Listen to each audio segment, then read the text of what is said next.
भंडारा जिल्ह्यात सर्वाधिक 1,81,000 हेक्टरवर भात पीक लागवड केली जाते। मागील आठवड्यामध्ये अतिवृष्टी झाल्याने रोवणीच्या हंगामामुळे शेतकऱ्यांना वेळेवर मजूर मिळत नसल्याने अनेक शेतकऱ्यांची कामे प्रलंबित आहेत।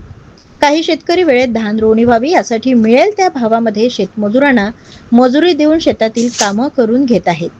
तर धान रोवणीसाठी शेतकऱ्यांना मजूर मिळत नसल्याने बाहेर गावातून स्वतःच्या किंवा किरायाच्या गाडीने मजुरांची आणणे आणि नेऊन देणे करावी लागत आहेत। यामुळे शेतकऱ्यांचे आर्थिक बजेट बिघडले असून सध्या पुरुषांची मजुरी 500 रुपये तर महिलांचे 450 रुपये मजुरी असून आता शेती करायची कशी असा प्रश्न शेतकऱ्यांना पडला आहे। नाव रमेश लालाजी पोडोळे, राहणार मुरमाडी, तालुका दाखली, जिल्हा भंडारा येथील शेतकरी असून आज रोवण्याची मजुरी 400 ते 450 पर्यंत ह्या ठिकाणी झालेली आहे।